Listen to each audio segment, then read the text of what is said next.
website. I posted a couple of new things there. These are the screencasts from the session, so every day that we meet, I'll post them there. And also, these are just some practice problems. I think these practice problems, I think they came from Exam Crackers, which is a pretty good book. I met a guy that made like I don't know, 31 or something, a really high score on the MCAT a number of years ago. And he said that all he did was work through Exam Crackers. And y'all know what I'm talking about, Exam Crackers? Like Exam, K-R-A-C-K-E-R-S. They have, it's just like 1,000 questions all about physics, and they're sorted by topic. We do some of them in here, that's why we got some of the multiple choice questions. But they're good questions. They give the solutions and like a brief description of how to get the answer. But he did really well in that way. Now, the only thing is they don't have passage problems. So when you take the MCAT, a lot of your problems are parts of big passages, and you really need some practice in those types of problems. Not just in the content, but also just taking them and digesting the information. And that's part of what we're doing when we work through these passage problems, is just getting accustomed to reading those, because, you know, in physics and probably in your chemistry classes too, maybe even in your biology classes, you don't really have those types of problems. Do you, in biology? Passage problems? Not in chemistry? No, that's unfortunate. We should start doing that in physics. But it takes a lot of time to read those. But anyway, so these are all broken up by topic. Chapters 1 and 2, I think, are kinematics and dynamics. And then chapter 3, I forget what it is, but it's not all the problems, it's just some selected problems that we have. So if you really want to spend some extra time preparing, you can do that. Let's see, where did we leave off last time? We just sort of did basic kinematics last time. On my book. Those of you that are new, so if you weren't here last week, I handed out some multiple choice problems. We did those, we did a lot of those last week. The handout that's landscape like this, we did a lot of them last week, and we'll do some more this week. And then in the new handout, we'll do some of those as well. And then I also handed out this memory sheet. These are just things, you know, you're not allowed to use a calculator in the MCAT, so these are just things that you need to memorize. Some of them are formulae, and I'll update these as we go along. And then some of them are the particular triangles and the sines and cosines that you need to know. All right, so do what you need to do to memorize those as you will.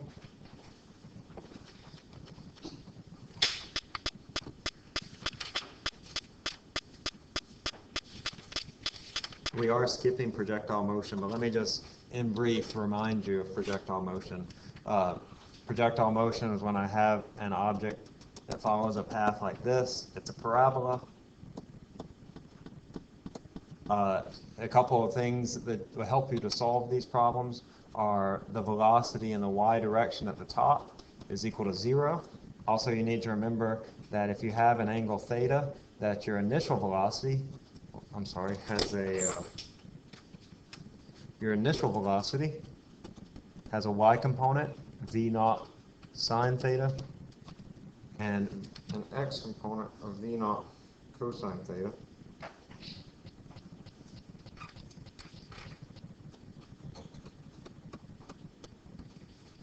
And then it works out a lot like kinematics problems that we've done before.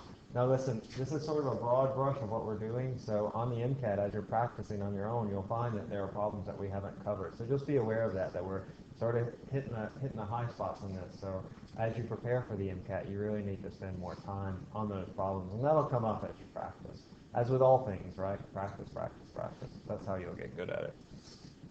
All right? And also, as I said last week, the projectile motion, as I've read, is not a huge focus, that it's one of those tertiary topics. So that's why we're not spending time on it. Okay. However, inclined planes do come up a lot, as on some of the practice tests that I've seen, which are, you know, half dozen or so. The inclined plane looks like this. We usually describe its angle, that angle. We have a mass. We can draw, if it's not moving, we can draw the forces that are acting upon it. Remember, our normal force is perpendicular to the surface. Our weight is towards the earth. If this is the case, you really need to understand, or you really just need to know, that the acceleration of this block is equal to g sine theta. This is a little bit different than what we've done before, because remember when we were in class we did this whole thing where we did 90 minus theta, but since time's going to be at a premium, you just sort of want to know that for an inclined plane, the acceleration down the inclined plane, given no other forces, just this bare bones inclined plane, is going to be g sine theta. That is going to be the force in the x direction, which is equal to ma in the x direction, is going to be the x component of Fw. So this is going to be Fwx, and this will be Fwy. Fwx right here, Fwy, and this is that Fwx. It's equal to m times g times sine of theta. Remember, usually our x component is the cosine, but because of the way the geometry works in this, we're doing it by the sine of theta.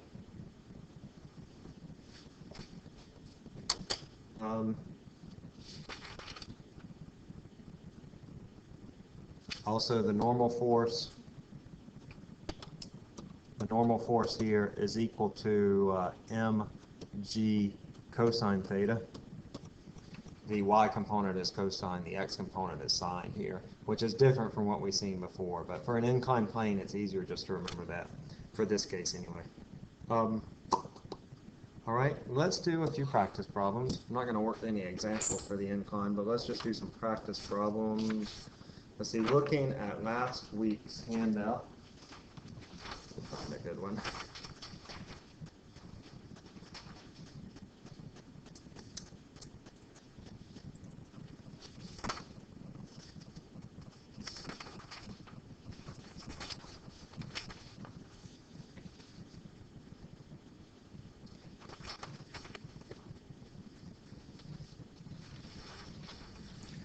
Let's do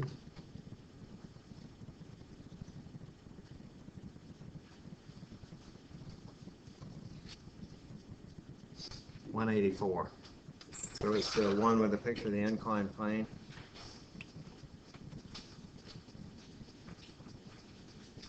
It's the one that looks like right here. It says it's a frictionless. We're looking at this one first, and then we'll go through these problems. Frictionless inclined plane shown below. H is the height of the ramp. B is the total length of the ramp. And theta is the angle the ramp is placed from the horizontal. And also notice that the entire thing is frictionless. X and D. If H is 5 meters, M is 2 kilograms, theta is 30, and the mass starts from rest, how long does it take the mass to move down the distance D? I want to know how long does it take to go from here to here. Give that just a couple minutes, okay? I'll jump in there before I turn it off and give you all a little heads up. But think about how would we determine the distance or the time it takes to move down the distance D. 184 we're looking at.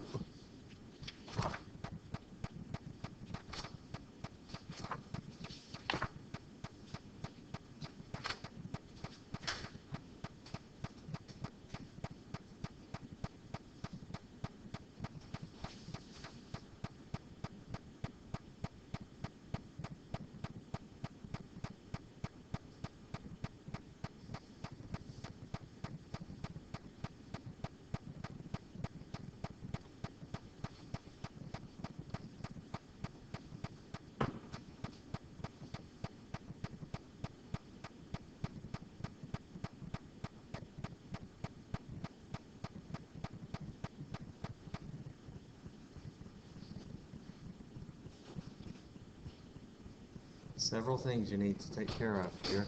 Let's not forget that the sine of 30, this is on your little memory sheet, but the sine of 30 degrees is equal to a half.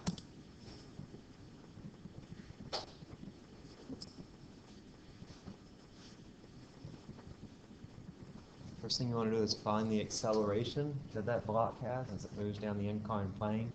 You also need to know the distance that it's going to move, and then once you get there, you're pretty much home free.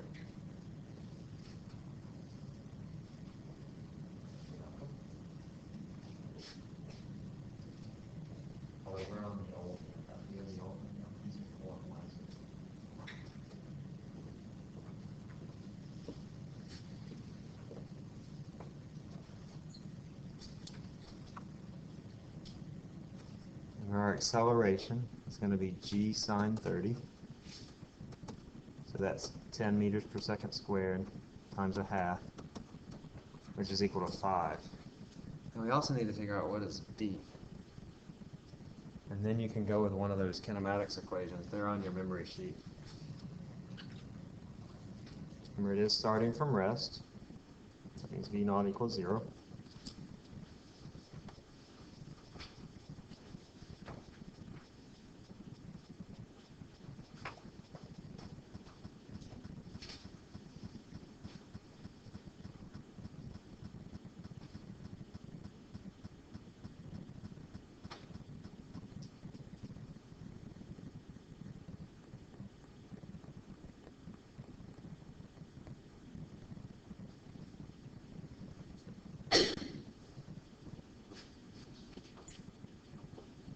All right.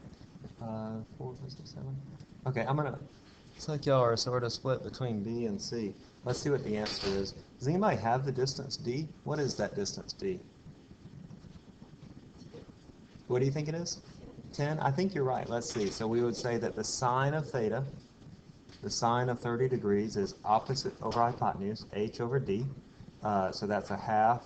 This is how you did it? Yeah, half is h, which is 5, over d, which is 10. So d is equal to 10 meters. That's equal to 1/2 a t squared. I'm going to go and stop this. That's 1/2 a t squared. I've already found my a to be 5 t squared. So that's 10 divided by 2.5 is t squared. Square root of that, that's the square root of 4, which C is the right answer. Good. Okay, so it looks complicated, but it's actually not terribly complicated. You just have to know the acceleration is this. No other force is acting, just the acceleration due to gravity. Our acceleration is g times the sine of the angle. Fortunately, they use 30, so it's a nice, easy angle to work with. Then we can find the distance based on this relationship, and then we can solve for the 1/2 at squared. Our initial velocity was 0, so we get rid of that term.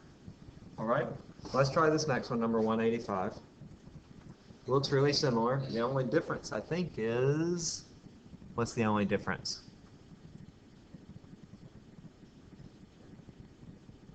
The mass is different. Yeah, the mass is 5 kilograms as opposed to 2 kilograms. So I have a mass that's 2.5 times the original mass. How does that affect the time required to go down the inclined plane?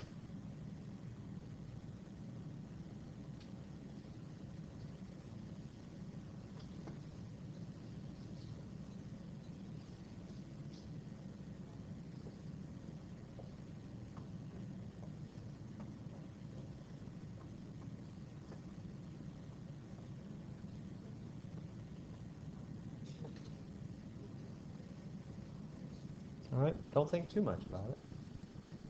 How does the mass affect your acceleration down the inclined plane? Frictionless inclined plane, how does the mass affect it? 2.5 times the mass.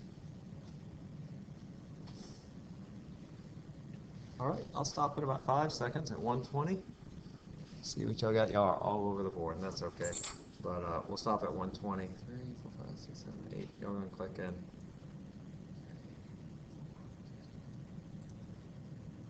Okay. Y'all down to B or D? Oh, it's neither one of those. Listen, look at the acceleration, y'all. See how the acceleration is dependent upon the mass? It's what? How is it dependent upon the mass? It's what? It's what? Where do you see that? No. You're guessing, aren't you? Are you guessing? Yeah.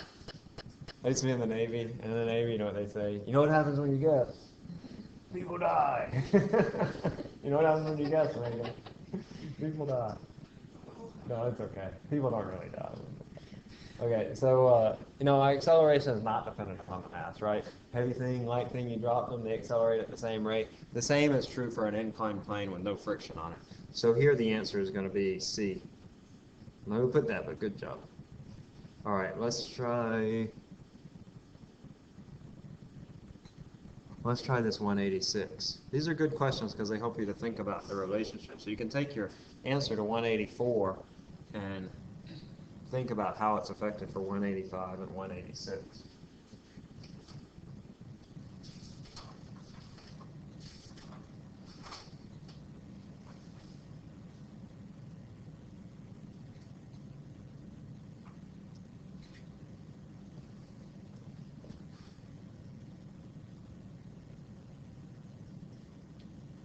If I increase the height h by a factor of 4,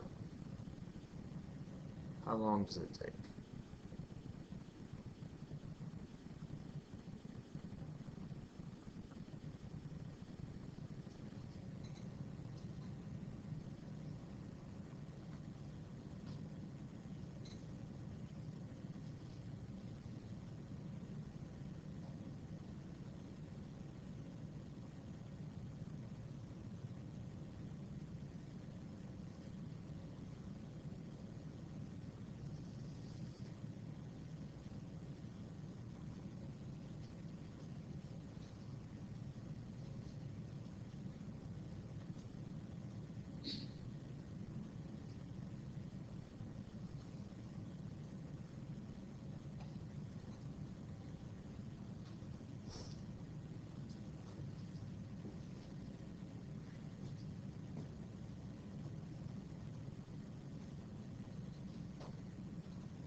All right, just a few more seconds. I'll stop at 210. This is a pretty tough question, actually. All right, let's see what y'all got. Yeah, y'all are sort of all over the board again. A is not right. C is right. All right, let's see here. So what I'm doing here is I'm keeping the angle the same. So I'm really just making my triangle bigger. So this is still theta equals 30 degrees. But whereas it was, you know, that distance D was, where was it? D used to be 10 meters. Now I'm increasing this by a factor of, this is now going to be, what was this before? This was 5 meters, now it's 20 meters. And so what is my new distance going to be, my distance D? Well, let's see. So it's going to be 40, right? Because they're similar triangles, right? If I just make it 4 times bigger. What did you say with D? What's that? What did you say? What is D, our new value for I thought D? you said taller. No, what is our new value for D going to be? And it's going to be 40. If you're not certain about that, you can say the sine of 30 equals 20 over D, and sine of 30 is 1/2, just like we did before. So now D is 40. And now I want to know how long does it take to slide the new distance D from rest. So we say, well, D is 40. That's equal to 1/2 of A. A is still 5. And then T squared. So that's going to be 80 over 5. What is 80 over 5?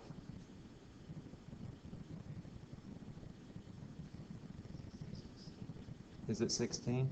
Equals 16 is equal to T squared. So that means T is 4 seconds. Did I say C? Yeah, it must be A. It's A.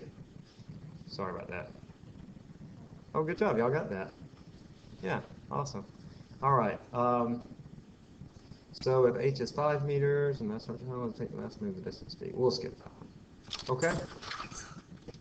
Inclined planes, I've seen them pop up on practice tests. So you want to make sure that you run through them. And again, as you go through your practice test, you'll see those. Oh, by the way, did y'all? Well, no, we'll come to that in just a bit. All right, let's look at centripetal motion or circular motion. Big thing with circular motion is our centripetal force.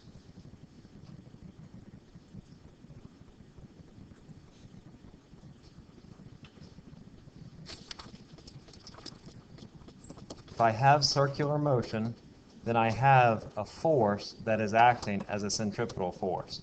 So remember, we have this object that's moving in a circular path, it has a velocity vector that's in this direction, but that velocity vector is constantly changing.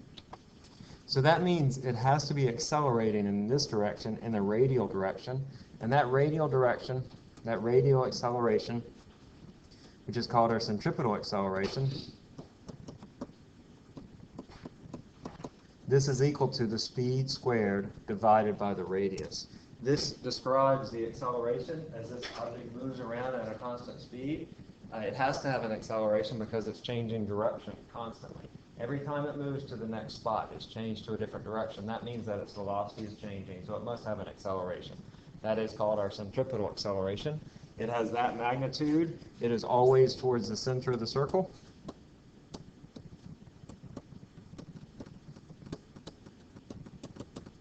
It can have different sources. It can have, like, for example, if this is just a string, it's just the tension in the string. If I have something I'm swinging around my head like this, it's the tension in the string. If, on the other hand, it's, say, like a Ferris wheel, imagine that this picture right here is me swinging it over my head like this, in which case the only force that's the centripetal force is the tension in the string. But if I imagine a Ferris wheel,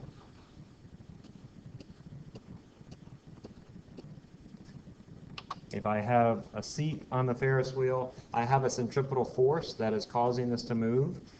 First of all, here my centripetal acceleration is in this direction.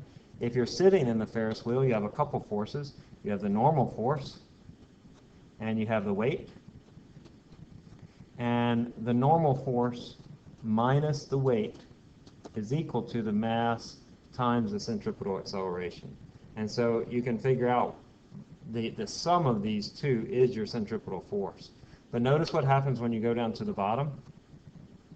I have a normal force and I have a weight. They're still in the same direction. There's my normal force, there's my weight. But now my centripetal acceleration is in this direction. Oh, and by the way, this acceleration over here is in the negative y direction, so you get a negative y. Over here, I get a different free body diagram. Did y'all catch that, what I just said?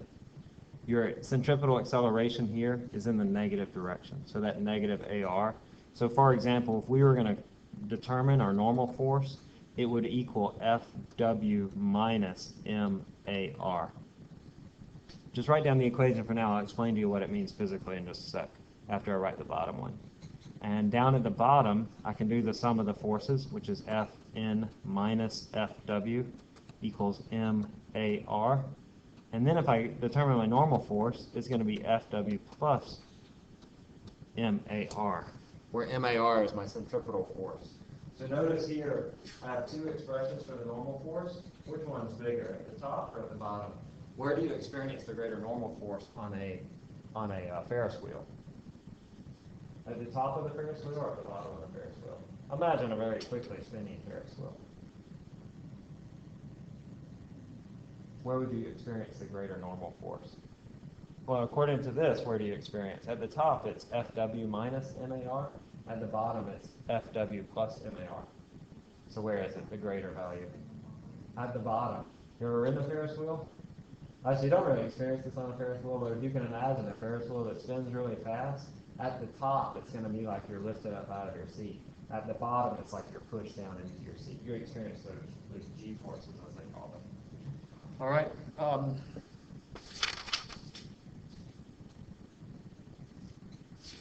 Let's see, I didn't bring any centripetal force problems, but let's look.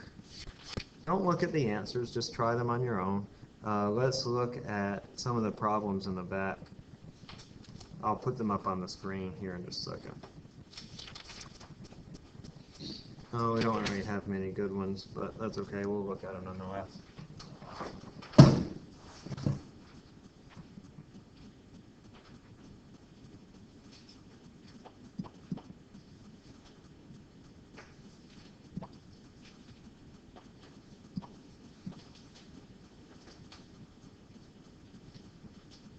All right, let's look.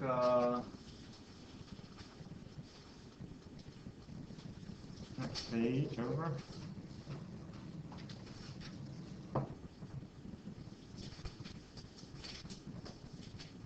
Let's look at the centrifugal force. It's an apparent outward force during circular motion.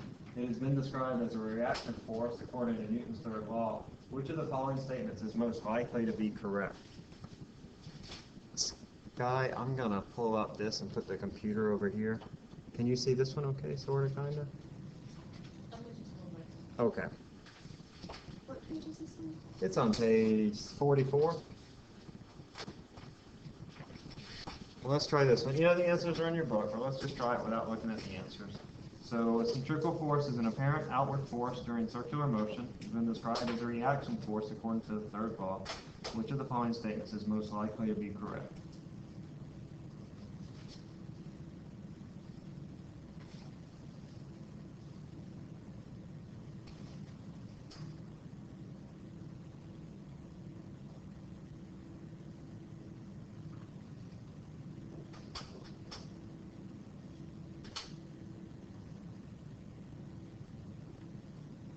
All right, go ahead and click in your answer over here when you think you know the answer.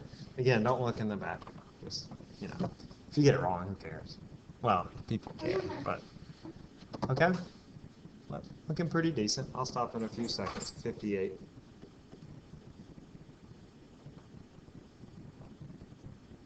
Let's go ahead and try the next one too. Which of the following statements is true of movement? Well, let's just go ahead and do it. Yeah, let's go ahead and do number 15 as well. We'll come back to this one.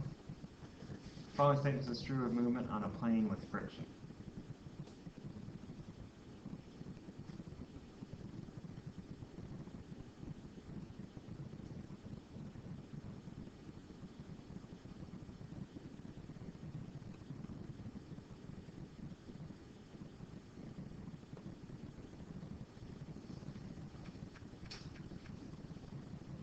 All right, just few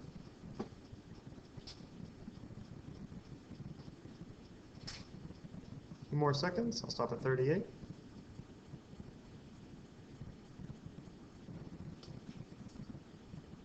Okay.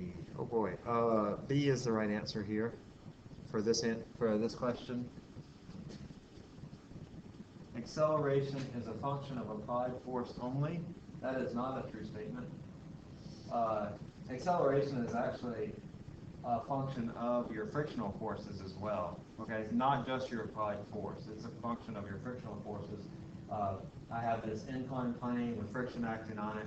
It's going to be dependent on the frictional forces, which are dependent on the normal force and the coefficient of static friction. More force is needed to accelerate a stationary object than a moving object. That's true, right? The coefficient of static friction is always bigger than the coefficient of kinetic friction. So that was definitely true. So now, well, we don't even need to read 3 because B is the only right answer. But we can look at this one. The force of friction is independent of the mass of the objects. That's not true because it's dependent upon the normal force, which is dependent upon the mass. So 1 and 3 are both incorrect. So the only possible answer is B. MCAT likes these kind of questions. I use them sometimes in class, but these are pretty common on the MCAT. And I know they're maddening too, right? Because they're, which is the most true statement? Yeah. But usually you can wean them out. Let's see, in question 4, what was the answer? What did y'all put? B was the No, the right answer here was C. Why would B not be correct?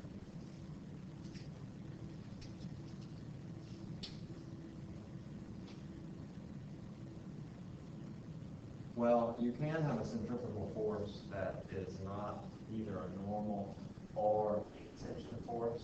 We'll see that. We'll see that in. You can have magnetic forces as well. That's a little tricky, but B is not correct. C is in fact the right answer.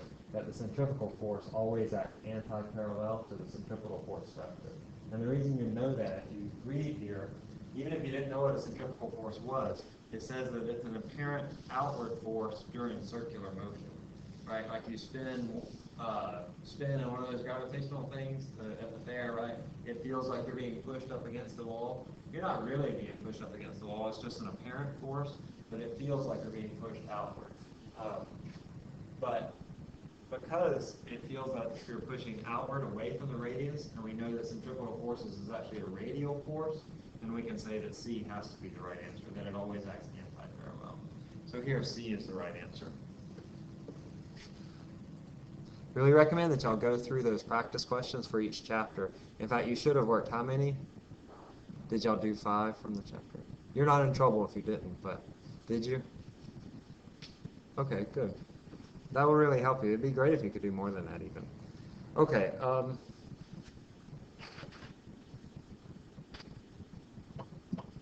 Okay.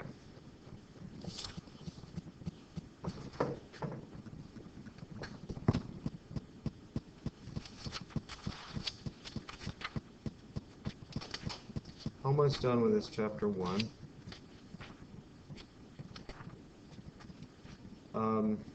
We're going to skip free body diagrams. We've sort of been drawing free body diagrams. But let's do another problem from our week 1 packet, which I've given you.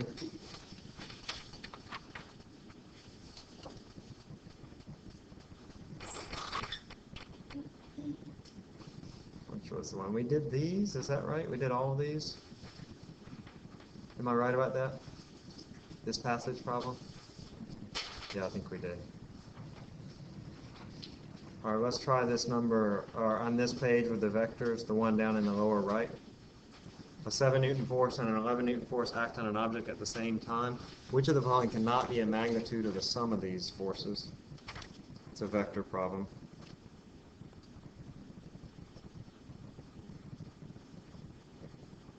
We're looking at this problem right here in the lower right.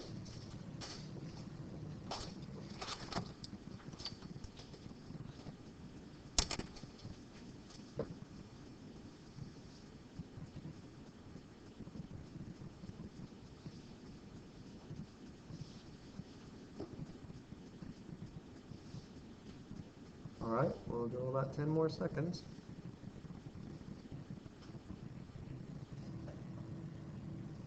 Stop at 50.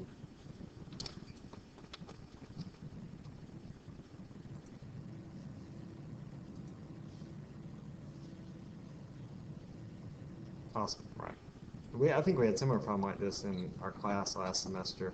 The sum is either more than 4 or less than 18, right? How you can draw those vectors. So the only number there is A is the right answer.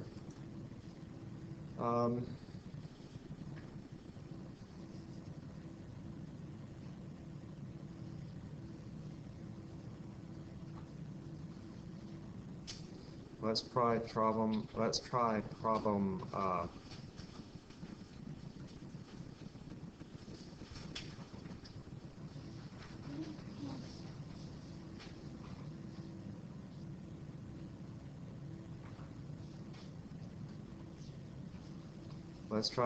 168. We did Newton's universal law of gravitation, so you might want to look back at that. But let me just remind you that F is equal to G M over R squared. And so we're looking now at number 68. I have 2 planets that have the same mass. Planet A has a radius half as large as planet B. Compared to an object dropped near the surface of planet B, an object dropped near the surface at A will accelerate at what? 4 times, twice, the same rate, or half the rate?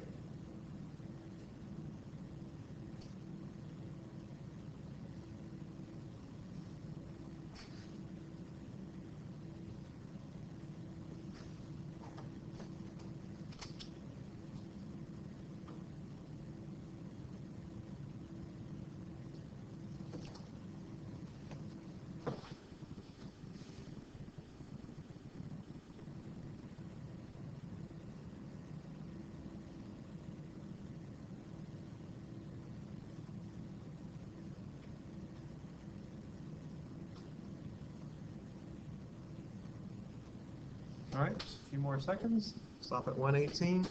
Just guess if you're not sure.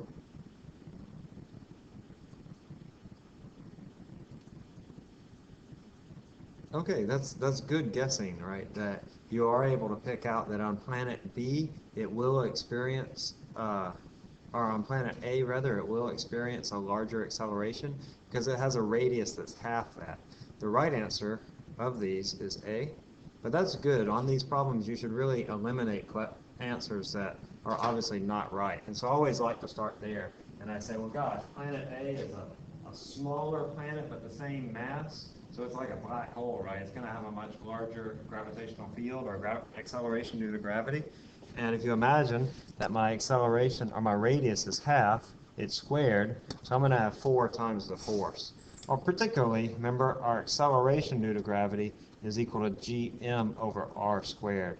If I halve the radius, I quadruple the acceleration. So A is the right answer.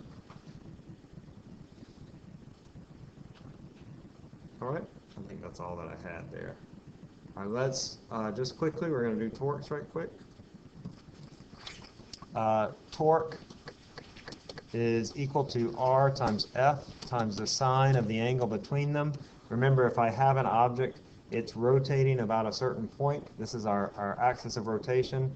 And if I have a force acting upon it, the torque that it gives is that force times this angle times this distance, R. This is often called the moment arm. The distance between the axis of rotation and where the force is applied. And the angle here is very important. It comes in the sine theta. Now, if your force is perpendicular, then that means that this is going to go to equal 1. So your torque will just be R times F. You can figure out if you have multiple forces. Say, for example, I have an object. Let's say I have a force that's applied here that's 3 newtons at a distance of 2 meters. And I have another force that's applied at 3 meters with a force of, I don't know, 5 newtons. Then I can figure out what is my net torque. This force here will provide a torque equal to 2 meters times 3 newtons. Remember, this causes a counterclockwise, so it's going to be positive. So it will equal positive 6 newton meters. Over here, this force will cause a torque equal to 3 meters times 5 newtons, which is going to be 15 newton meters. But this causes a clockwise rotation, so it's going to be negative. And so my net torque, the sum of all those torques, will equal to 6 plus 9 minus 9 newton meters, or 9 newton meters in the clockwise direction. All right, let's see if we have any questions. I didn't print any out, so let me look at the, they have some examples. They're pretty simple torque problems in your book. We've done them like just a seesaw. You have one mass on one side and another mass on another side. Honestly, in the practice tests I've looked at, I haven't seen many torque problems, but you can certainly see it on the MCAT. Let's just do one, then we'll move on to the next chapter.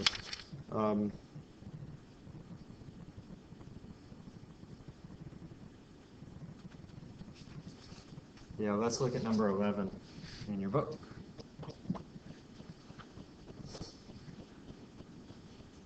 Number 11, a 30-kilogram girl sits on a seesaw at a distance of 2 meters from the fulcrum. Where must her father sit to balance the seesaw if he has a mass of 90 kilograms?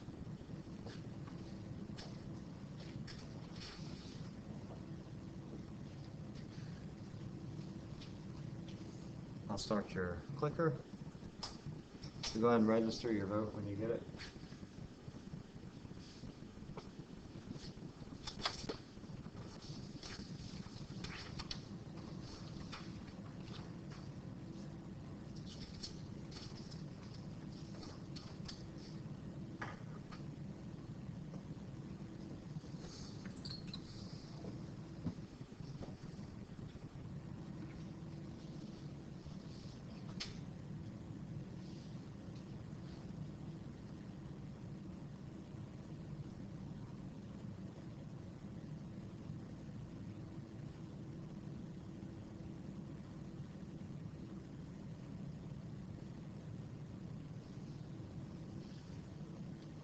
All right, just a few more seconds. Most of you are in. If you're not sure, just guess.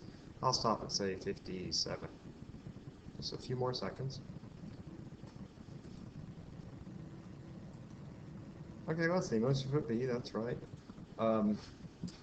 So here I have a seesaw, balance at the middle. The 30-kilogram girl sits distance of 2 meters from the fulcrum. So I have a 30-kilogram girl over here at a distance of 2 meters. I'll pull the computer up on this side in just a sec. Let me just get this. I'll go and do it now.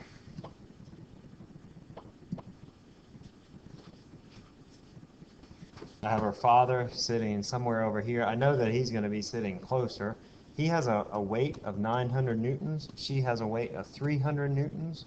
I know that just from the symmetry of it, that if he has 3 times the weight, then this distance is going to have to be 1/3 of 2.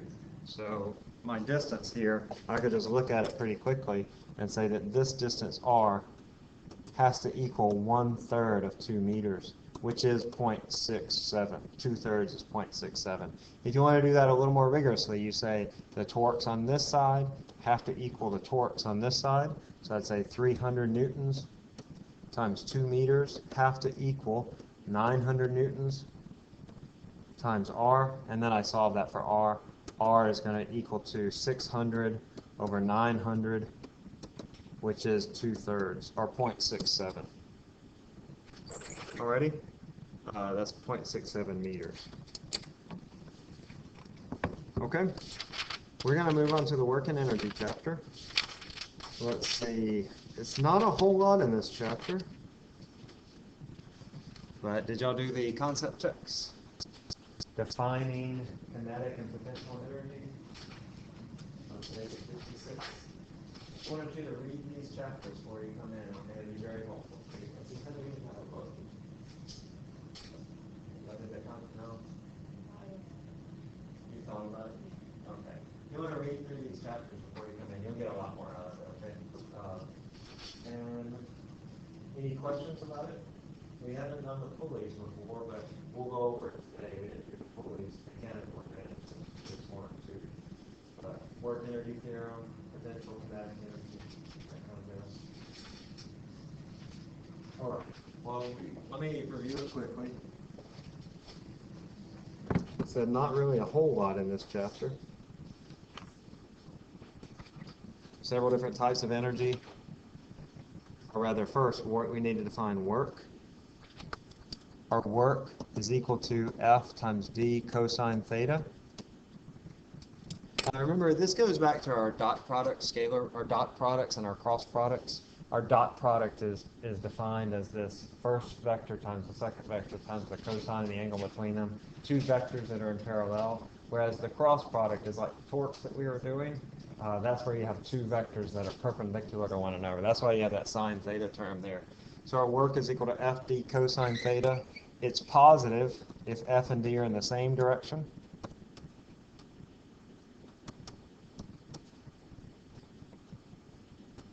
And if the work is positive, the change in energy is greater than 0. That means if you do positive work on an object, you're giving it energy in some way, either kinetic or potential energy. And then it's negative if F and D are in opposite directions. And if that's true, delta E is less than 0. So if I'm doing negative work on an object, I'm taking energy away from it.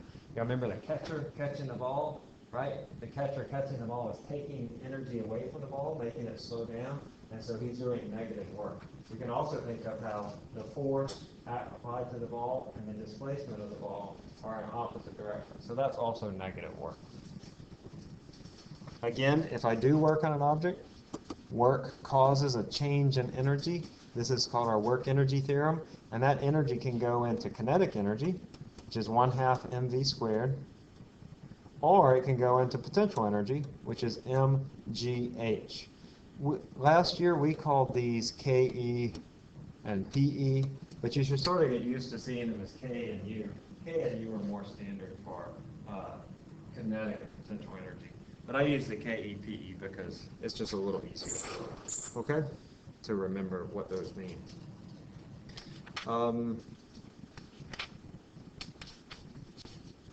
Also power. Power is equal to work divided by time, or you can think of it as energy per time. And this is measured, or work is measured in Newton meters. Power is measured in watts.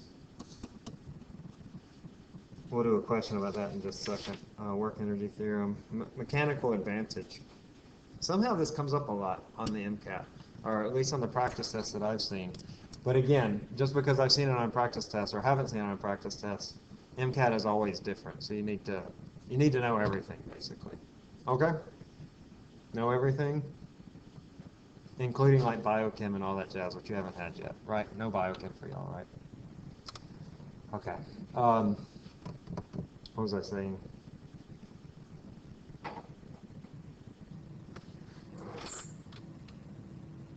Power, work. Oh, mechanical advantage. So mechanical advantage they define in your book.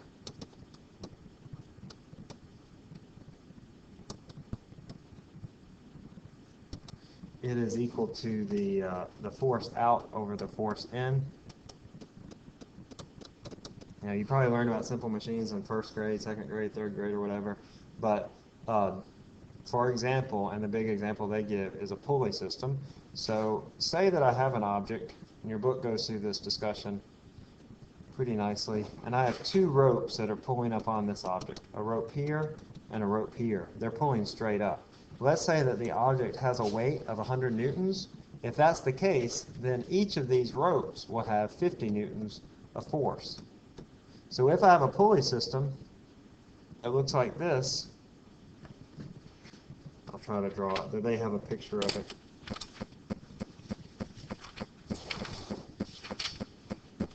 If I have a pulley system that looks like this, where I have a rope that comes up, comes down and connects there, and then I have a mass attached here, notice that I have one rope, two ropes attached. That means if I have 100 newtons of force here, then I only need 50 newtons of force here in order to lift it up. So it's given me a mechanical advantage of 100 newtons divided by 50 newtons, or a mechanical advantage of 2. All right? A mechanical advantage, you think, well, gosh, this means that I'm gaining energy that I don't really have. But what the difference is here is that you have to move this force over twice the distance as what the object actually moves. So really the work that you put in is still the work that you get out. It moves less distance when you pull on this pulley system. It moves half the distance that you pull it. So the work is still the same, it's just the forces are different. All right, we'll work through some examples like that. That's the end of the chapter, but let me show you one other thing that I did skip over, because unfortunately we don't do this at all in the 101 or the 102 classes, and those are PV diagrams. They have a section. I recommend that you go back and read it, but let me just give you the primer on it. If you plot the pressure versus volume, pressure and volume for a gas that's undergoing some process, some thermodynamic process, so you're heating it up or you're changing it, something's happening to cause the pressure and the volume. You can figure out the amount of work that's being done to do so by determining the area underneath the curve. So they give some examples here. I'll just point them out here.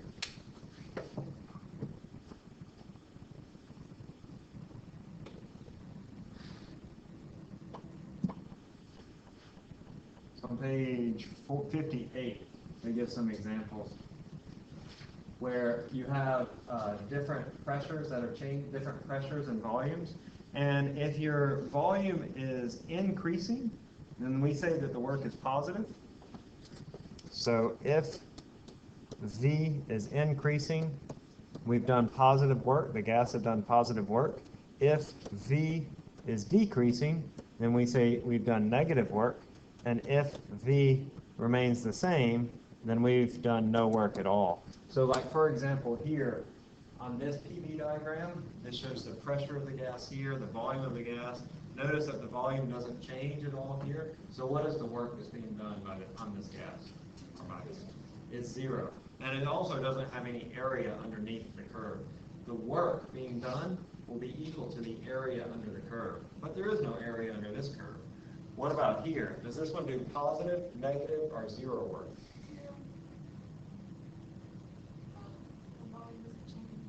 The volume does change, right? The volume goes from V1 to V2. So the volume here is increasing.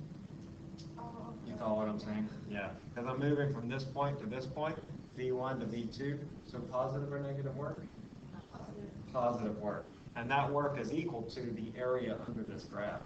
MCAT's really big on interpreting graphs, so you want to be up on this. Here, I also have what, positive or negative work? I have positive work. My volume is increasing, and the work is just equal to the sum of these two. So you might have to find the area of the square and then the area of your triangle, which of course is 1/2 base times height. Over here on D, we have a different scenario where I have positive work on this portion because my volume is increasing over here, and then it's decreasing. So my volume here is decreasing here. So I get positive work in this part and negative work on this part. And you would add up those. So it looks like here that I have less positive work than negative work, so I would have a net negative work being done on that gas. Okay?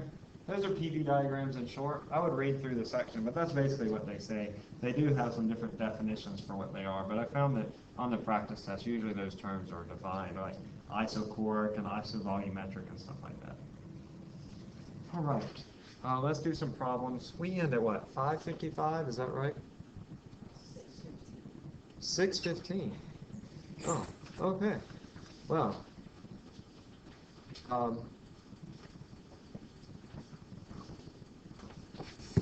give me 20 seconds. Like, just act like I'm not here for 20 seconds.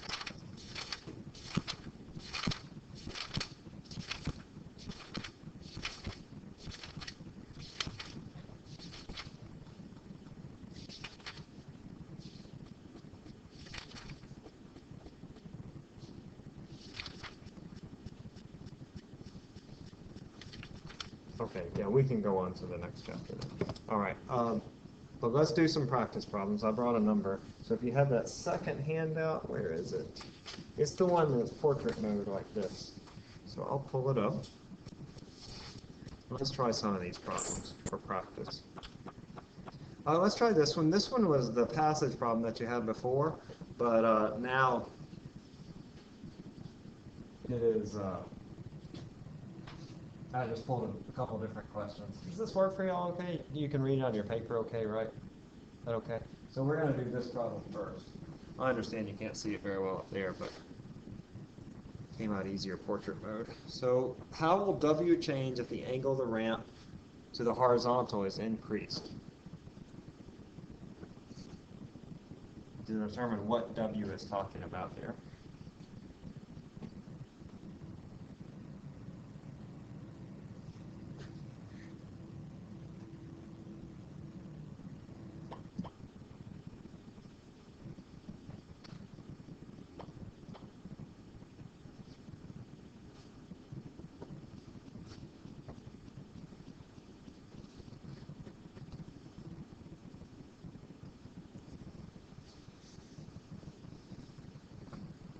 If you finish that one, go on to the next one.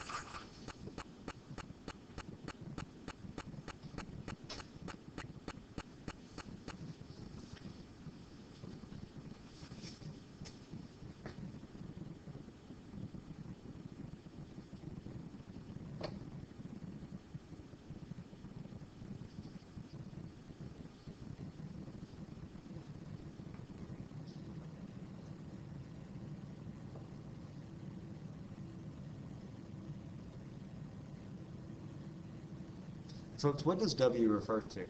Anybody tease that out of the passage yet? What is the work that we're talking about here? The work done by friction, right? So if I increase the angle of my inclined plane, what's going to happen to that work? Remember, work is force times displacement. So here we're talking about the work done by the frictional force. The displacement will still be the same. So really what we're asking is what happens to that frictional force. All right, good. I'm going to stop in about 5 seconds at 1:55.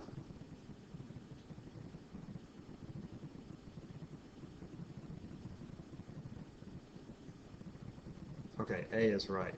Before, y'all were sort of all over the place. But, you know, sometimes these problems are pretty simple. You just have to be able to read them. And that's one of the really hard parts, is being able to read these passages and get out the information that's necessary to answer it.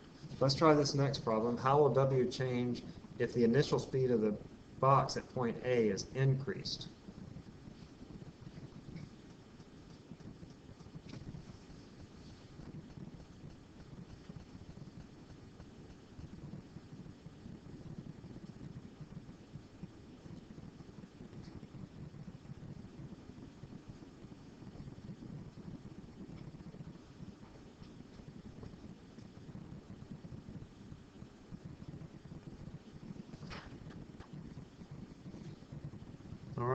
Doing pretty well. Just a few more seconds, I'll stop.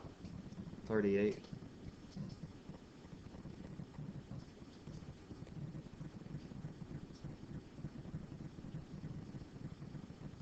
You lost somebody? Who did we lose? Oh, Victoria. So B is the right answer here. That's good. Remember, the work that we have is really only dependent upon the frictional force. My work is equal to my frictional force. This is our kinetic frictional force times the distance. And this first one, if I increase the angle, the normal force decreases, and then that causes the frictional force to decrease. And that's why the answer was A. But for this one, if I just make it go faster, that doesn't affect the frictional force at all. Kinetic friction is generally constant over speeds, over overall speeds, so the work will not change. All right, let's try this one up top with the little pulley system. What work is done by the force F? And it gives you the sine and cosines of 60. Ignore friction and the weights of the pulleys. I want to raise this 4-kilogram mass with this system of pulleys to a height of 5 meters, or from the ground to a height of 5 meters.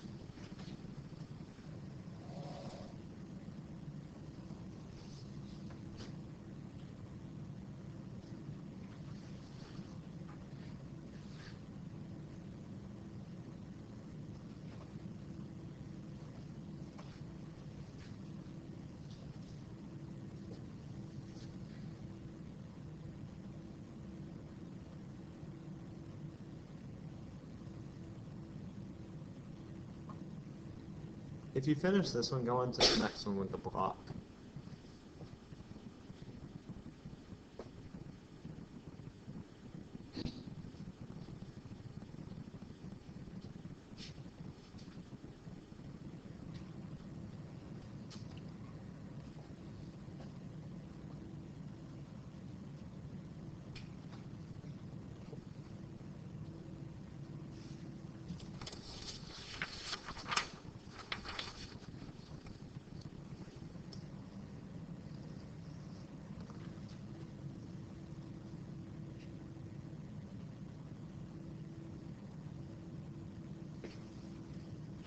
Only one person has the right answer right now, so if you think you have the right answer, you probably don't have the right answer.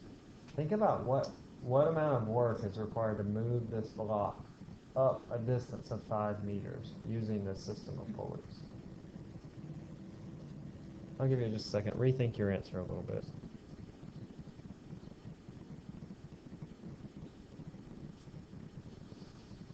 Okay. Just a few seconds, I'll stop. 2:08.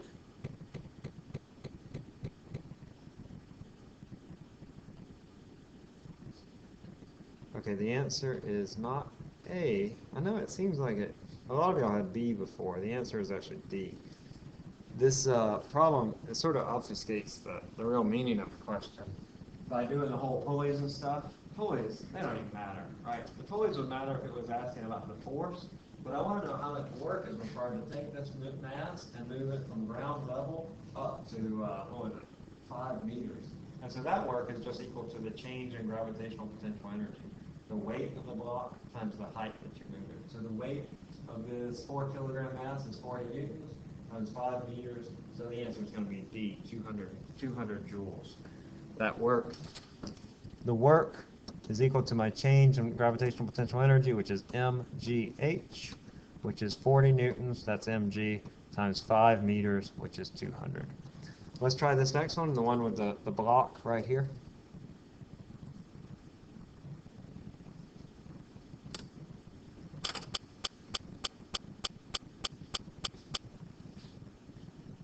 $6.15, really? Oh, $6.15.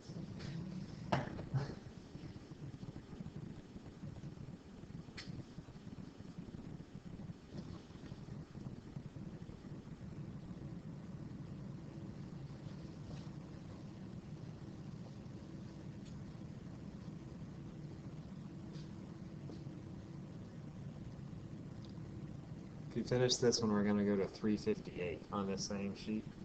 After you do that one, you're going to start looking at 358 next.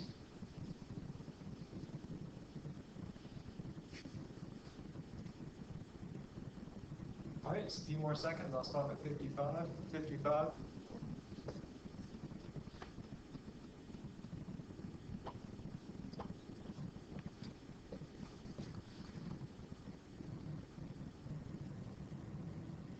Is that right? Hey, that is right. D is right. Awesome. So I imagine this tension in the string, the x component is T cosine theta, and so the frictional force is always going to equal whatever that is. I know that because it says that it is moving at a constant speed. And so if it's moving at a constant speed, the sum of the forces in the x direction is going to be T cosine theta minus F, that's my frictional force, that's going to equal 0 because it's moving at a constant speed.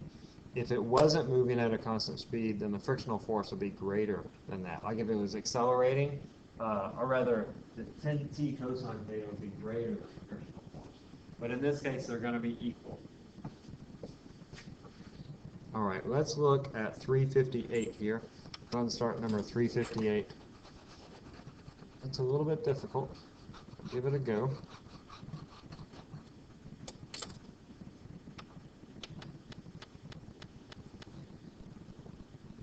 Don't forget your SI units.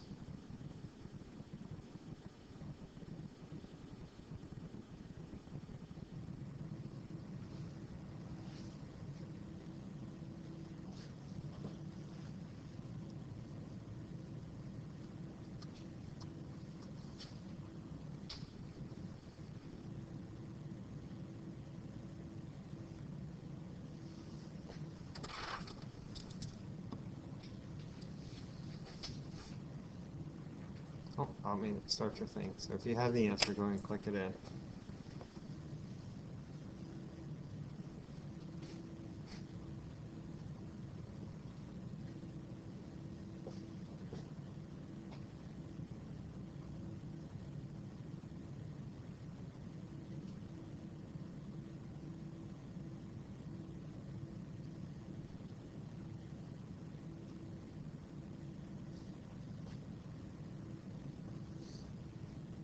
All right, let's see, just a couple more seconds. I'll stop at 35, 35. Okay, let's see. The answer here is B. So what I have is I have a block that has a certain amount of potential energy up here, and then it comes down here, and it's moving along this flat section, and I want to know how far does it travel along that flat section before it stops. So a couple things I want to do. First, I want to figure out how much gravitational potential energy does it have. That's equal to U equals mgh. M is a half a kilogram, 500 grams, times 10 times h, which was 4 centimeters, that's 0.04 meters.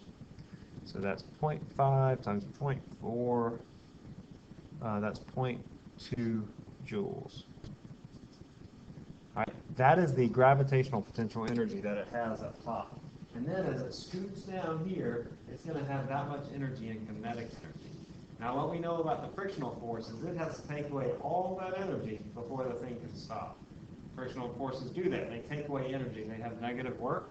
So I can set that amount of energy, U, equal to the work done by friction, or I can say 0.2 joules is equal to the work that's done by friction, that is the frictional force times the distance d. And that's what we're looking for, is that distance d. So now we need to figure out, well, what is that frictional force? The frictional force is equal to mu times the normal force. The normal force is equal to the weight. The mu is 0.2. The weight is a half a kilogram times 10. Let's see, 0.55. That's equal to 1 Newton. So that's my frictional force. And so I say 0.2 joules equals 1 Newton times d. So d is equal to 0.2 meters or 20 centimeters. All right? It's a difficult problem. There are several steps that you have to do. You need to realize that my energy up here becomes all kinetic energy down here, and then you have to take that away with the frictional force. All right, let's try this other one. Actually, let's see. Why don't we do passage 7 on the next page? If we have time, we might come back and do 359. So try reading this passage. A couple of these problems, you'll find this with the MCAT, that no problem will only test you on a single topic. It'll test you on several topics. So you might not know 47 and 48, but try the first two, and then we'll do the other two as well. I'm going to step up for a second here.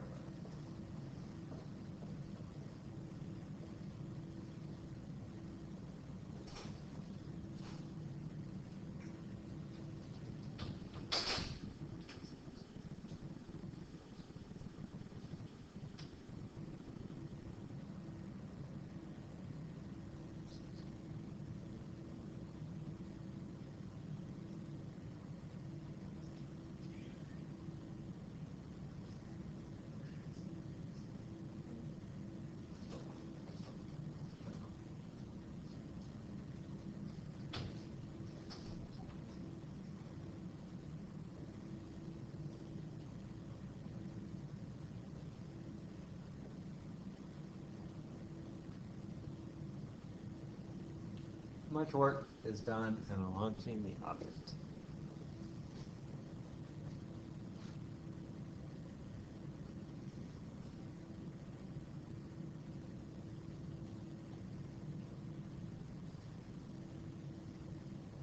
If you finish this one, go on to the next one. We'll do the exact on number 4. We'll do all 4 of these. So go on and do the next one.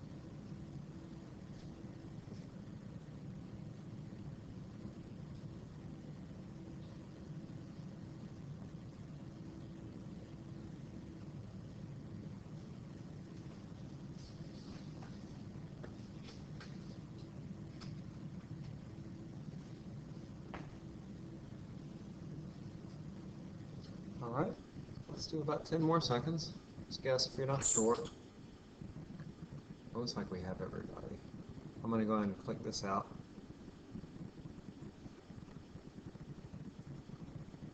Oh, good. C is the right answer. Awesome. You got to be careful with your units. Notice that they have the same answer here and here, just with different units. So that was very good. C is the right answer. Go ahead and give the mathematical expression for H. How do we find out what H is? Which of those expressions represent H? MV squared over 2, V squared over 2G, MG, or MG?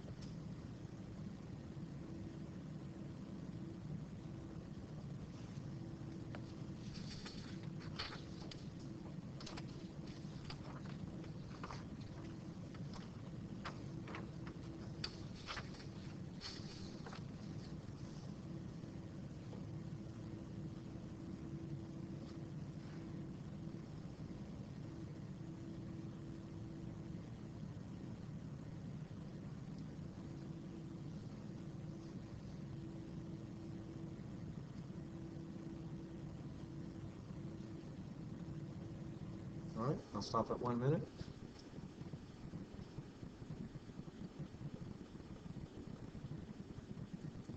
Go and look at the next 2 questions.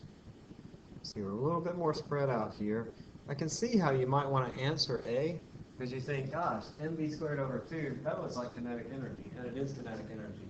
But that's not how we find H. In order to find H, we would set the gravitational potential energy equal to the kinetic energy. And so we'd say mgh equals 1/2 mv squared, and then we'd solve for H. M's cancel. H is v squared over 2g. So that is B. Oh, no, I put B. Shoot, how do I do this? There we go. Yeah, B was the right answer. Let me double check that. Yeah, B's the right answer, okay? Were y'all just guessing on C and D?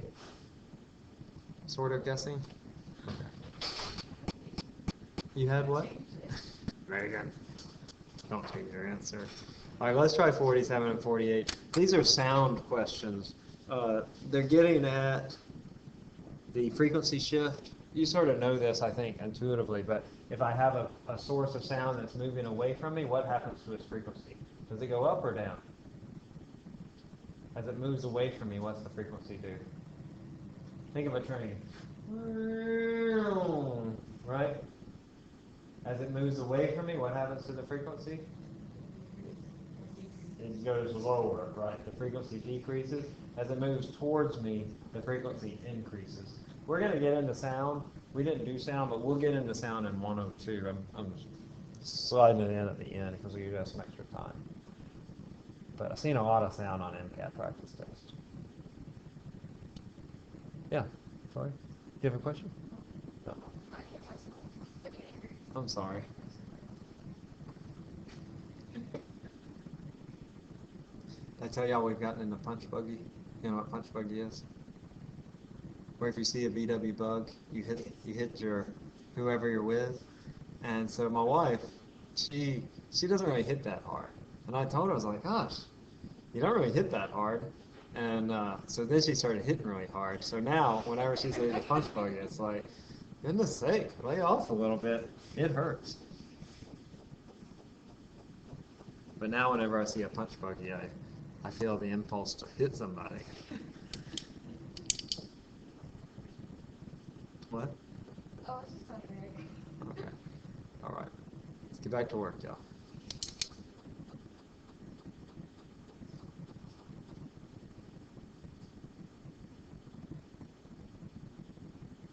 If you're not sure, just guess.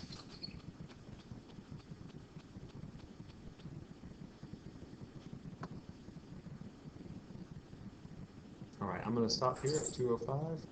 I'll just show you the answers for this. There's really no reason for you to know this, but the answer is not A, the answer is C. Did y'all put C? Were you confident in it, or are you just sort of guessing? Guessing, you said? Yeah, okay, that's okay. So we'll get into this. The first thing you have to do is figure out what is the wavelength.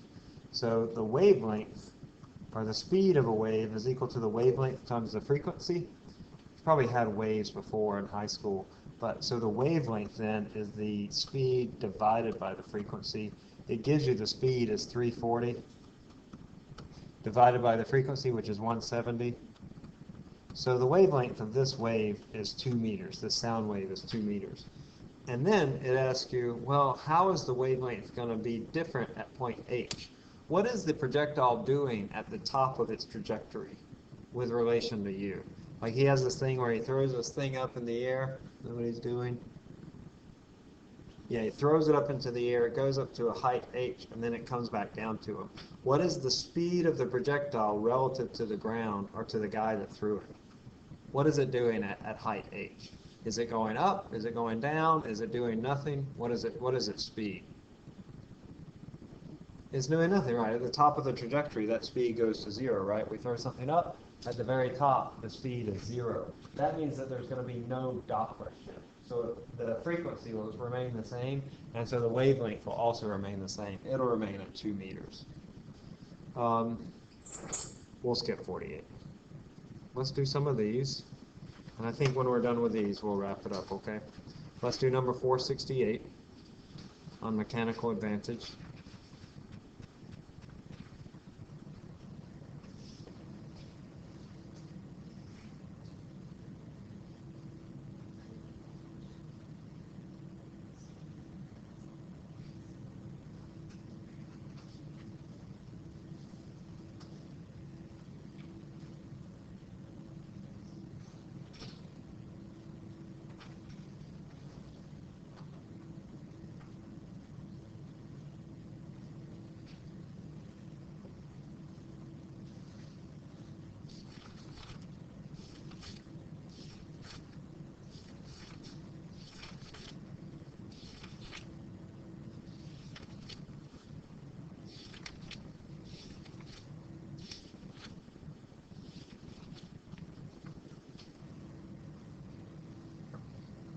All right, let's do about 10 more seconds. Stop at 110, 110.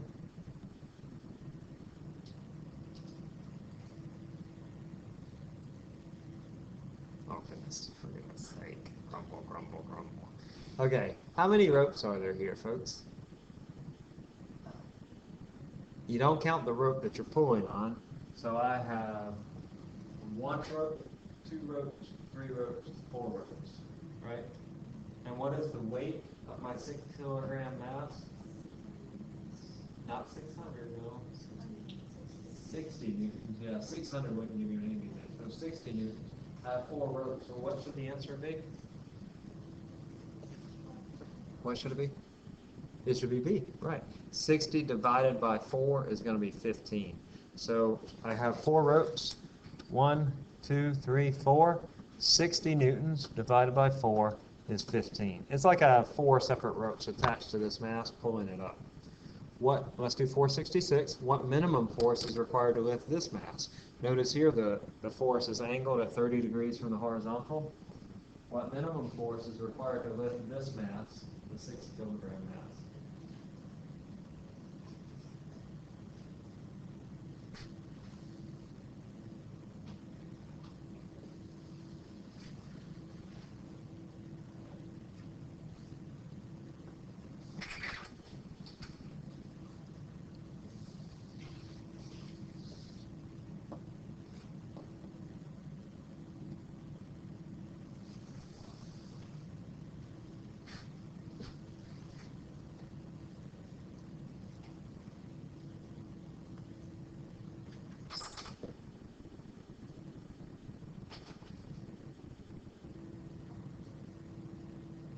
All right, we'll stop at 58.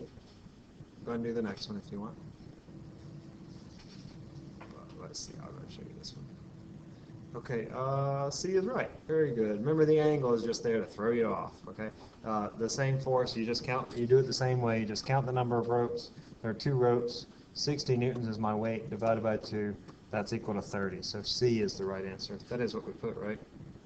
Yeah, C is the right answer. Good. All right, let's do 337.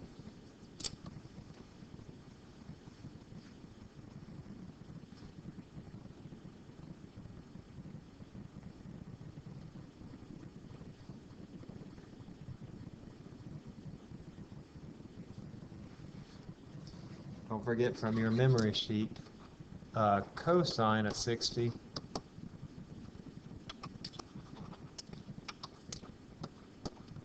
is 1/2. Sine of 60 is what, root 3 over 2, I think, right? Yeah.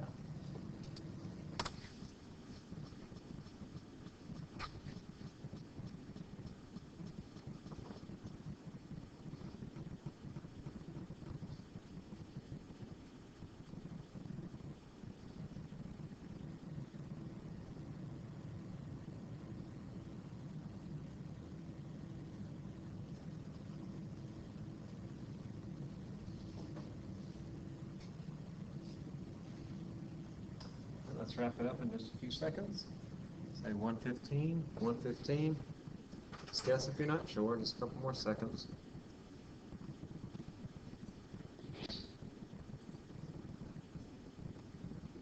B is not right, it's going to be A. The net force here, I have 2 forces in the x direction. I have 10 newtons over here. And then I have a component of this force that's in the x direction. It's going to be F cosine theta. Cosine of 60 is 1/2. F, it says, is 20, so I'm going to have 10 newtons in this direction, 10 newtons in the other direction. And so the net force on this will be 0, so there will be 0 work done. Let's try the next one, 338. Y'all hang in there. I know you're tired. I'm tired too, but y'all hang in there. Let's just wrap these up. We'll be done very soon.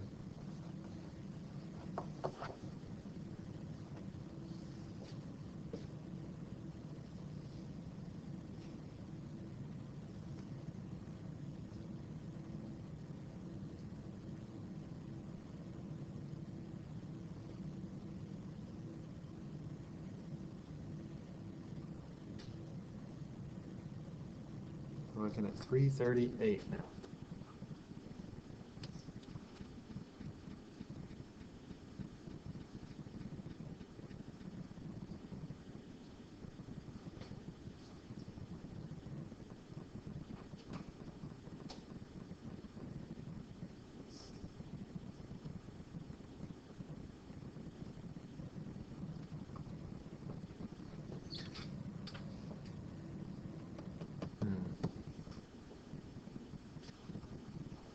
Okay, now remember that when I'm looking at work, I'm going to look at a couple different forces. So I have both forces are actually doing work.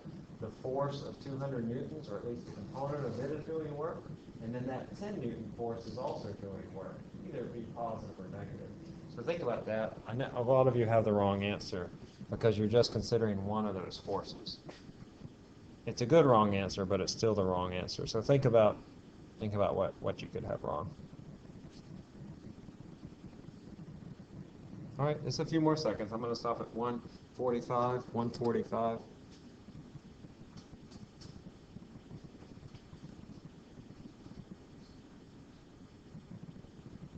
Okay, A is right. I have a force in this direction. The x component is going to be 200 times a half, or 100 newtons. And I have 10 newtons over here, so my net force is equal to 90 newtons, and it's moving over a distance of 10 meters to the left. That's good because my net force is to the left, my distance is also to the left, and so I just multiply those two, and I get the total work that's done, which is 900 newtons. Your total work is the work that's done by the net force. Got one more in us? Y'all can do one more, right? Man, y'all look sad. Let's do one more. I don't want to be here either right now, but let's try.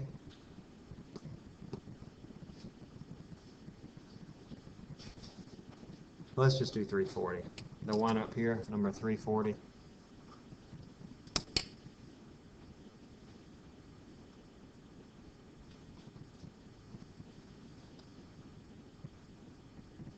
This mass slides a distance d in a time t, comes up to a velocity v, which does not represent the work done by gravity. 3 of those do represent it, 1 of them does not.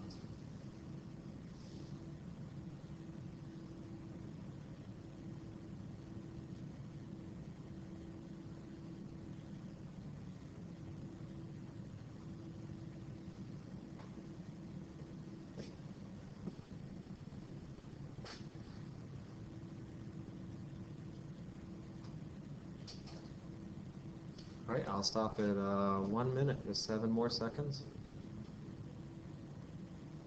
Just guess if you're not sure.